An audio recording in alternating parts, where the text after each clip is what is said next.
Hi everyone, it's me. I'm back along with my teapot, TT to her friends. She's my little three-legged baby. I don't know if I've introduced y'all before or not, but she likes to come and sit on my lap when I'm doing all sorts of work. Um, Least disruptive. I have one that likes to lay on my keyboard. That's always a lot of fun. So anyway, we're here to introduce you to Module 2 and say hello. I hope everyone is doing well. I know we're only a couple weeks into the semester, but it probably seems like you got a lot going on, especially if you're in internships. And I hope they're all going well. I understand Tavera's been kind of a pain. God love you, for some of you. Um, let's go through what's going to be happening this week. You've got less going on, and that's the good news. So you can go back and continue to review what you had in the last chapter. So in this one, we're talking about the principles of group dynamics themselves and looking at some developmental stage theories and models. I've actually set it up so that you're looking at developmental models that not only include like therapeutic groups, but also work that is done in teams and in uh, establishing communities. Because one of the things I realized is a while back when I was looking at all this is that therapeutic groups are one thing we do. But for some of us, depending on where you end up working, you could be working in an area where you are in a residential program. I worked in one called a therapeutic community. The idea was that people learn to live together, to be together, to interact, to be healthy, to work through their issues together, work through their issues on each other sometimes. But the idea was to teach people the behaviors, the perceptions, the talents that they could use to become part of a healthy, organized community because it's so important to so many of us. Um, we're expanding it a little bit, and sometimes you got to have people working together as teams in your group setting, or better yet, you might be working together with, well, you probably will be working together with other people in teams in treating helping people either in mental health, rehab, substance abuse treatment, whatever it may be. We're going to go back to the developing group norms. I just remembered what I forgot to prepare for this because I want to talk to you about the group norms that y'all came up with this past week. They were really good. The dynamics of peer power, as well as I'm doing a little introduction to working with resistant clients. That's always a lot of fun. People that are like really, really wanting to avoid what you think they need to be talking about. So, one of the most traditional of group development models was created by a man named Bruce Tuckman. Talked about him from a couple different perspectives in the group and in the module. So, the first one is a pretty typical how do groups work? They form, they storm, they norm, they perform, and they mourn. And it's not quite as you can go through these steps like this, but oftentimes you'll find groups changing. And I will have to say, when you look at a group development model, forming people coming together, forming a group, establishing their norms, really determining what it is they're going to be working on, how they're going to be working together. Storming is really when something hits the fan and they start to bounce out off of each other, bounce up against each other. You have the person that's trying to control things. You got the other person that's trying to avoid things. You've got this going on. You got that going on. It's like it's a storming, and it's a necessary part. It's a necessary part of any relationship building if you think about it. How many of y'all had these great relationships where they formed just beautifully in the beginning, and all of a sudden, the argument started, or you had to work through so many expectations or clarity, clarifying what you want, how you're going to get it, how you're going to behave, what might have to change, what can stay the same. Norming, that's where it does, when you enter that, leave that part where everything's kind of in an upset and be coming together to really come together to work together. That's when the norms are all being worked through, and you've got a great model that's happening for yourself. Um, the next is performing. That's, you have a goal. I mean, goals, the group may have an overall goal, and every person within it have a personal goal. And those should be in alignment with how the group is working. If you got somebody that's got a goal that they have it sitting on and they haven't shared with you and it's getting in the way, you're going to learn it at this point because they're not going to be performing. Uh, then there comes a point in time when you have to end a group. It's over with. I mean, yes, there are some group processes that may stay in existence forever. I mean, support groups do, but those people come and go in those. So you really have to mourn or to address, and this is the termination phase when you're acknowledging, regretting, but also realizing you're going to miss something that really probably wasn't all that comfortable in the beginning. Our person will have to. Even as a therapist, you may be mourning it as well, depending on how the group went. So that's his model. And I've got great detail, and there's a couple of examples in there for you. He also applied it to teams, where he talked about the personal relationships between group members, going from dependency to conflict to cohesion to counterdependence. Sound familiar? It's dependency to conflict to cohesion. Task functions, orientation to the task, organization for the task, increasing the data flow to achieve the task. So that's where you're ramping up the amount of data that's being able to be developed by everyone, and then problem solving, and how to agree. So he has this forming, storming, norming, performing, and adjourning. So, and it's interesting. I love his little designs there because they do give you a really great idea of what you can think of. And the stage one, your group is really immature. They're babies. No matter how many groups they've been in, for whatever reason, this group is going to be different. So they're babies in the process. So the group is a baby. Then they have the fractional group, where there's disagreement over priorities, struggles for leadership, tension, hostility, maybe even cliques. Breaking up cliques in a residential therapeutic community was an ongoing process all the time. It was almost worse than, I say this because I can say it because I'm a woman, those mean girls in high school that are clicked together, or the guys who the bullies are clicked together. And then you've got the ones who are the geeks who are clicked together. And working together against other people sometimes. Sharing group, there's some leadership accepted, there's trust, standards are set, they're cooperating, then performing. That's an effective team. There's openness, helpfulness, acceptance. There's some task roles, and people are being flexible about everything. And disbanding, adjourning, anxiety about separation and ending, positive feeling toward the leader, sadness, and self-evaluation. And that's when you would have your group do some self-evaluation about what's next.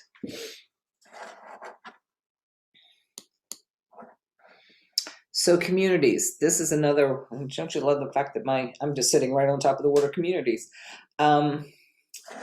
Communities may be M. Scott Peck, and I put communities in here because a lot of times the clients that you're working with, you may not be with them in their community, but they're part of a larger community. I always talk about the alcohol and drug abuse treatment world, because between the people in recovery, the people who are entering into a process of getting help, the people who've been in long term, the professionals that are around them. It's and Morgantown has a really, really strong, has had a really, really strong network of people who are involved in alcohol and drug treatment, either themselves or to help other people. And everybody's at different stages and different ways of helping, but they become quite the community. They can be distinguished from other groups by the need for members to eliminate barriers to communication in order to be able to form true community. The self-help groups like AA tends to be a lot more of a social. People who are alcoholics, I think, tend to be a little bit more social in many ways. So that's what started. That's why they had guidelines and processes to help people develop their communication skills and make a sense of community available to everyone. The barriers that you're going to run up against, and you're going to run up against this in groups too, this therapeutic groups. Expectations and preconceptions. They may be expecting wonderful things out of you that are not going to happen as quickly as they think. They may have preconceptions of just who you are and what you are. It's always the interesting one to get somebody to evaluate. I think I told this story. I don't know if I told it in this one, but I was working in a treatment program. The treatment program I worked in, the other therapist was much more experienced than I was, and she was from New York City. She was Jewish by background, and she was the quintessential professional Jewish woman. And she was really amazing. She taught me so much. I was 22 years old, 23, straight out of the Shenandoah Valley of Virginia. I think I was still wearing my corduroys and my boots at that point, and talked with a bit of a Southern mountain accent. And we would run groups together. One time and I think we had 60 people in one group, which don't ever do that. That's insane. But it felt like it. Maybe not 60, but it was large. Because we combined two houses. It was a reentry group and combined two houses. And she decided to ask them if they had a preference, who would they feel the most comfortable with? Now, this was a group of inner city. And actually, I think at that time, all of them were men. And I'm a vast majority minority, what we would consider minority populations, but weren't in their world. And who would they feel the most comfortable with? And they voted for me. And she was like, why? And they go, so we can just see her in a truck with a big old rifle up in the back, rolling along in the mountains. They went in the story, and I'm looking at them like, first of all, I don't own a gun. I don't own a truck. Yes, I probably have been in one of those, but I just don't think that's quite me. But anyway, so they had a preconception of who I was because of where I was from. Now, a lot of people are going to have prejudices. You got to check yours. I mean, we all have some ingrained prejudice. Some of it's from experience. Some of it's from a lack of experience. But it's important that we all think about what it is we bring to the table in this area, but we also have to watch out for what other people bring and figure out how we're going to deal with prejudicial attitudes toward people, particularly in today's world, as it's exploding all around us. Some ideology, that could be a barrier in many ways. Counterproductive norms. Can you establish, this would be a good question. I think I'll ask this in the discussion posting instead of question I really don't like. What's a counterproductive norm that could have been established in a group? What would keep it from helping the group be effective?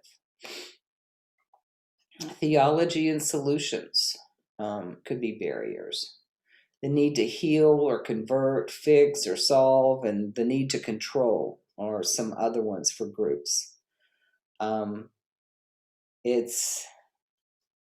These are all things that really will show up even in a small group that you may be of 10 people. They all may come from different places and different ways of being.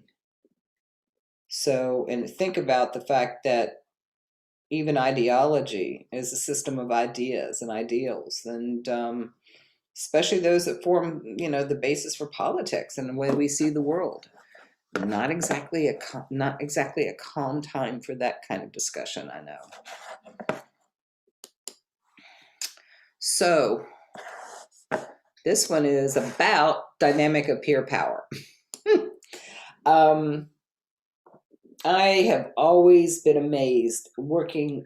uh, I think one of the best experiences I could have ever I had and I could have ever had was the ability to work in a treatment program. It's the model of treatment in substance abuse was peer support, peer interaction, peer confrontation, everything. And group process was extremely important long before mental health got involved with it, long before any of the therapeutic worlds got engaged with peer support. We do it in the disability world now, in independent living. We do it in colleges and universities. We do it in a lot of places, but the treatment world had it um, going along before any of the rest of us. And one of the things about groups is they're very natural for us. They're natural settings for us to engage in. We live in groups. Very few people are totally solitary in their world. Some of us more solitary than others, but in we have our friendship groups, we have our work groups, we have our communities, we have our, if you go to church, you have your church group. You have a lot of people that you're constantly interacting with all the time. We're social beings. That's it. It's one of the hardest things about the pandemic for a lot of people is the inability. I keep thinking, what would have happened if this was in the 80s and there was no such thing? We can cry about Zoom all we want because sometimes it does get a little old, but we're able to connect with each other. I can call my mom, who's in assisted living and quarantining right now because there was an outbreak, and I have an Amazon Echo that's visual, that's this, and I just unhooked it. Great.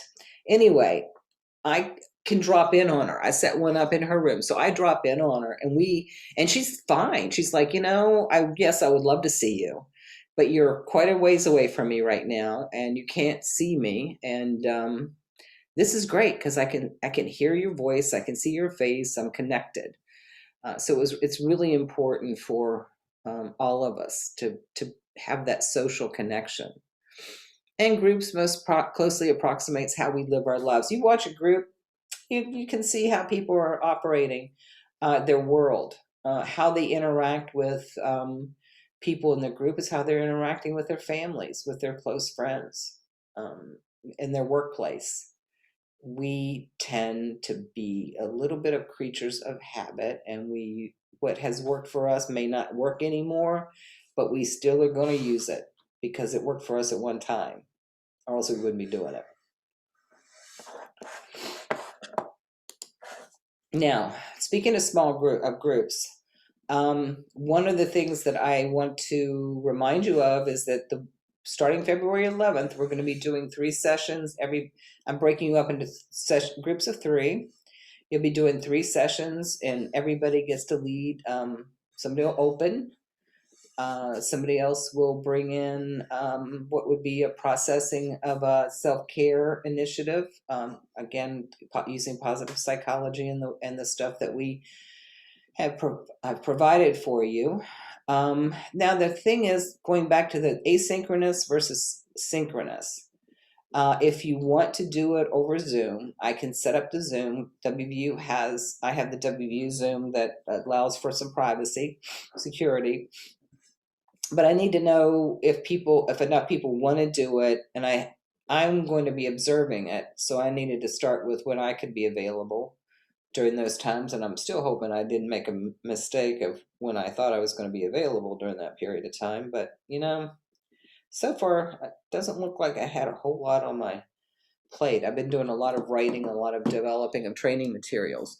So I set up a doodle poll where you go in if you're interested in doing the Zoom. If you're not, send me a note so I keep a list going so I'll create the small group discussion set up for you. And remember, you're also going to be journaling doing it. You're going to be going in and putting in a journal entry, and make sure you look at the directions and follow them.